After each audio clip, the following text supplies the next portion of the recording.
Hi. Yes, അപ്പോൾ നമ്മളങ്ങനെ നേരെ കോപ്പൻഹാഗനിൽ നിന്ന് നോർവേയിൽ ഓസ്ലോയ്ക്ക് പോവാണ്. സോ ഇതാണ് നമ്മൾ പോണ ഷിപ്പ്. ഇവർക്കൊരു സർപ്രൈസ് ആയിരുന്നു ആക്ച്വലി. ഇവർ ഫ്ലൈറ്റാണെന്ന് വിചാരിച്ചായിരുന്നു. സോ അവിടുന്ന് പിന്നെ നമ്മൾ എടുത്ത് നേരെ ഇങ്ങോട്ടാണ് വന്നത്. നമ്മൾ പോണതിപ്പോൾ DFDSൻ്റെ ഒരു ഷിപ്പിലാണ് നമ്മൾ പോകുന്നത്. ഇത് ഷിപ്പല്ല, ശരിക്കും പറഞ്ഞാൽ ഒരു ഫെറിയാണെന്ന് അവർ പറയുന്നത്. ഫെറി എന്ന് വെച്ച് കഴിഞ്ഞാൽ ഇതിൽ ഇവിടെ നിന്ന് പോകുന്ന വാഹനങ്ങളൊക്കെ ലൈക്ക് കാറായാലും അതുപോലെ തന്നെ വെഹിക്കിൾസൊക്കെ കൊണ്ടുപോകാം ഇതിൽ. അത് മാത്രമല്ല ഇതിൽ ആൾക്കാർക്കും പാസഞ്ചേഴ്സിനും ട്രാൻസ്പോർട്ട് ചെയ്യാം. ലൈക്ക് ഒരു ക്രൂസ് പോലെ തന്നെയാണ് ഇതിലെ ഫെസിലിറ്റീസും കാര്യങ്ങളും. സോ നമുക്ക് ഓൾറെഡി ബോർഡിംഗ് പാസ് കിട്ടി. സോ നമ്മൾ ഉള്ളിലേക്ക് ചെന്നു. ഇത് റെഗുലറായിട്ട് ഇവർ അങ്ങോട്ടും ഇങ്ങോട്ടും പോകുന്ന ആൾക്കാരാണ് ഇതിൽ most of the clients, ഗസ്റ്റുകളെല്ലാവരും.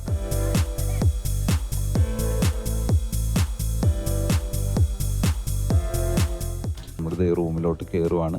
So നമുക്ക് ബാൽക്കണി റൂം അല്ല കിട്ടിയത്, ഞങ്ങൾ ബാൽക്കണി റൂമാണ് നോക്കിയത്. പക്ഷേ ക്രിസ്മസ് ടൈം ആയതുകൊണ്ടൊക്കെ നല്ല ബിസിയാണ്, നമുക്ക് കിട്ടിയില്ല ശരിക്കും പറഞ്ഞു കഴിഞ്ഞാൽ. So it's an window inside ക്യാബിനാണ് കിട്ടിയത്. സോ നമ്മളെല്ലാവരും സെറ്റായി നമ്മൾ ഇതിൻ്റെ പുറത്തേക്ക് ഇറങ്ങി. അതിലെ കുറച്ച് ക്രിസ്മസ് ആക്ടിവിറ്റീസും കാര്യങ്ങളൊക്കെ കണ്ടു. പിള്ളേരൊക്കെ ഭയങ്കര ഹാപ്പിയാണ് കേട്ടോ. എസ്പെഷ്യലി ഈ ഷിപ്പിൽ യാത്ര എന്ന് പറയുന്നത് അവർക്ക് ഫസ്റ്റ് ഒരു എക്സ്പീരിയൻസ് ആണ്. സോ ബിഫോർ നമ്മുടെ ഇവിടെ ക്യൂൻ എലിസബത്തിലൊക്കെ പോയിട്ടുണ്ടെങ്കിലും സോ ഇത് അവർക്കൊരു പ്രത്യേക ഒരു അനുഭൂതി കൂടിയാണ് ആക്ച്വലി. കിഡ്സിനുള്ള പ്ലേയിങ് ഏരിയാസ് ആയാലും എല്ലാം ഉണ്ട് ഇവിടെ. സോ നമുക്ക് ഇതിനുള്ളിൽ തന്നെ ഡ്യൂട്ടി ഫ്രീ ഷോപ്പ് ഉണ്ട്. നമ്മൾ ഫ്ലൈറ്റൊക്കെ പോകുമ്പോൾ നമുക്ക് ഡ്യൂട്ടി ഫ്രീ ഇല്ലേ, അതുപോലെ തന്നെ ഇവിടെ ഡ്യൂട്ടി ഫ്രീ ഷോപ്സ് ഉണ്ട്. സോ നമ്മളതിൽ നിന്ന് കുറച്ച് കാര്യങ്ങൾ പർച്ചേസ് ചെയ്യാമെന്ന് വിചാരിച്ച് നോക്കി. പക്ഷേ ഈവൻ ഡ്യൂട്ടി ഫ്രീ ആണെന്ന് പറഞ്ഞാലും ഓൺലി ബ്രാൻഡഡ് ഐറ്റംസ് മാത്രമേ ഉള്ളൂ. And it expensive, but even നമുക്ക് ചിലതൊക്കെ വാങ്ങാൻ പറ്റുന്നതുണ്ട് നമുക്ക് ആവശ്യമുള്ളത്. And it's rare collections of dress ആയാലും ഡ്രിങ്ക്സ് ആയാലും whatever we will get rare collections. പിന്നെ അതുപോലെ തന്നെ ഈ സോവനിയറൊക്കെ എനിക്ക് തോന്നി ട്രിപ്പ് കഴിഞ്ഞ് വന്നപ്പോൾ ഇതിലായിരിക്കും, ഇവിടുന്ന് വാങ്ങുന്നതായിരിക്കും നമുക്ക് നല്ലത്, കാരണം കോസ്റ്റ് കുറവായിരുന്നു അതിനൊക്കെ. സോ നമ്മൾ പർച്ചേസിങ് എല്ലാം കഴിഞ്ഞ് കുറച്ച് ഷോപ്പിങ്ങും അതുപോലെ തന്നെ അതിൻ്റെ ഉള്ളിൽ കിഡ്സിനുള്ള ആക്ടിവിറ്റീസ്, സ്വിമ്മിംഗ് പൂൾ ഉണ്ടായിരുന്നു കേട്ടോ. അപ്പോൾ പൂൾ ആക്ടിവിറ്റീസ് എല്ലാം കഴിഞ്ഞ് നമ്മൾ ഡിന്നറിലേക്ക് പോവാണ്. സോ ഡിന്നർ എന്ന് പറയുന്നത് തന്നെ ഒരു വൈഡ് റേഞ്ച് ഓഫ് ഫുഡാണുള്ളത്. വൈ? ബിക്കോസ് ക്രിസ്മസ് നൈറ്റാണ്, ക്രിസ്മസിന് മുമ്പുള്ള ഡേയ്സാണ്. സോ ഇവർ ക്രിസ്മസ് ബുഫറ്റ് ഡിന്നറാണ് ഇവർ അറേഞ്ച് ചെയ്തിരിക്കുന്നത്. സോ ഡെലീഷ്യസ് ഫുഡാണ്. എസ്പെഷ്യലി കൂടുതൽ ഡാനിഷ് ഫുഡ്സും ഡാനിഷ് ആൻഡ് നോർവെജിയൻ ഫുഡ്സും മിക്സ്ഡ് ആണ് with duck roast, special kind of ഫുഡ്സാണ് കേട്ടോ. എല്ലാവരും വെറൈറ്റി പ്രോൺസ് ആയാലും സീ ഫുഡ്സ് ആയാലും and how they arranged is also very nice. And it's a wide range എന്ന് വെച്ചാൽ വൈഡ് റേഞ്ച് ഓഫ് ഫുഡ്സാണ് നമുക്കന്ന് ബുഫറ്റിന് ഉണ്ടായത്. So we are going to enjoy the dinner.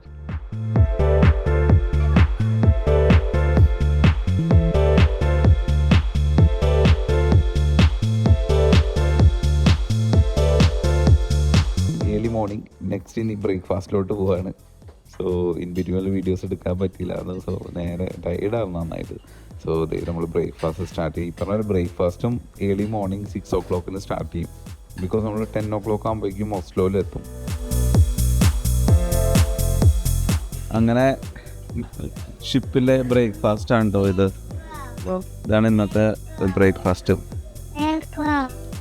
എല്ലാ ഹോട്ടലുള്ള പോലെ തന്നെ, പക്ഷേ ചിലതൊക്കെ ഭയങ്കര വെറൈറ്റി ഉണ്ട്. സോ ഒരു 2 hours നമ്മൾ ഓസ്ലോയിൽ 3 hours ഓസ്ലോയിൽ. ഇത് കഴിഞ്ഞ് ഞങ്ങളുടെ പരിപാടി എന്താണെന്ന് വെച്ചാൽ നേരെ ഡെക്കി പോയിട്ട് ടോപ്പിൽ പോയിട്ട് വ്യൂസ് കാണാമെന്നുള്ളതാണ്. So let's see how it is.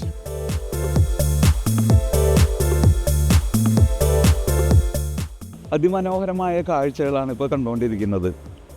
കോപ്പൻഹാഗനിൽ നോർവേക്ക് പോകുന്ന ഷിപ്പിൽ ഏർലി മോർണിംഗ് ബ്രേക്ക്ഫാസ്റ്റ് കഴിഞ്ഞ് 8 മണിക്ക് 8:30 ഇപ്പോൾ സൂര്യൻ ഉദിച്ചു വരുന്നുള്ളൂ. അർദ്ധ സൂര്യൻ്റെ നാടെന്നറിയപ്പെടുന്ന ഇവിടെ ഈ ഒരു ഏർലി മോർണിംഗിൽ ഒരു അമേസിങ് വ്യൂ കണ്ടുകൊണ്ടിരിക്കുകയാണ്.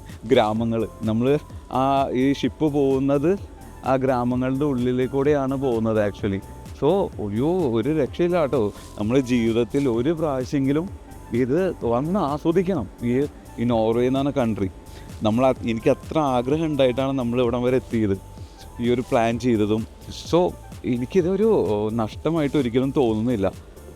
ഇതാണ് നമ്മുടെ ഓസ്ലോ നഗരം, നോർവേയുടെ ഓസ്ലോ നഗരമാണത്. നമ്മൾ ഇറങ്ങി നമ്മൾ ഓസ്ലോയിലെത്തി. സോ ആ ഒരു 1 നൈറ്റ് എന്ന് പറഞ്ഞത് ഒരു പ്രത്യേക എക്സ്പീരിയൻസ് ആയിരുന്നു. ഈവൻ നമ്മുടെ ലഗേജിനോ അങ്ങനെ കാര്യങ്ങളൊന്നും പ്രശ്നം ഉണ്ടായില്ല. നമ്മൾ ഈസി ആണെന്നില്ല ട്രാവലിങ്. സോ ഈവൻ ഇവിടുത്തെ പോർട്ടിലായാലും നമുക്കങ്ങനെ ചോദ്യങ്ങളോ കാര്യങ്ങളോ ഒന്നുമില്ല. ആൻഡ് ഇത് നമുക്ക് പേൾ സീവേയുടെ ഷിപ്പായിരുന്നു. സോ DFDSന് തന്നെ അവർക്കന്നെ ഡിഫറെൻറ്റ് ഷിപ്പുകളുണ്ട്. അങ്ങനെ ഞങ്ങളുടെ ഡ്രീം കൺട്രി ആയ ഓസ്ലോയിലേക്ക് അങ്ങനെ അവസാനം എത്തി. അങ്ങനെ ഒരു 1 ഡേ നൈറ്റ് സ്റ്റേക്ക് ശേഷം ഈ ഷിപ്പിലാണ് വന്നിറങ്ങിയത് ബാക്കിൽ. ഓസ്ലോയിലേക്ക് ഇനി റൂമിലേക്ക് പോവാണ്, ഹോട്ടലല്ല എടുത്തേക്കണത്, നമ്മളൊരു സ്റ്റുഡിയോ പോലത്തൊരു റൂമായിട്ടേക്ക്. സോ അങ്ങോട്ട് പോയിക്കൊണ്ടിരിക്കുകയാണ്. ബസ് വെയിറ്റ് ചെയ്യാൻ, നമ്മളിന്ന് ബസ് എടുക്കാം. അപ്പോൾ ഒരു റൂട്ട് എന്ന് പറഞ്ഞൊരു ആപ്പ് ഉണ്ട്. അപ്പോൾ ആ ആപ്പ് നമ്മൾ ഇൻസ്റ്റാൾ ചെയ്യുകയാണെങ്കിൽ ഇറ്റ്സ് വെരി ഈസി. നമുക്കിവിടെ വളരെ കൺവീനിയൻ്റ് ആയിട്ട് ട്രാവൽ ചെയ്യാൻ പറ്റുന്നൊരു ഫേമസ്. എനിവേ ഒരു 1 നൈറ്റ് എക്സ്പീരിയൻസ് തന്നെയാണ് ആ ഷിപ്പിൽ.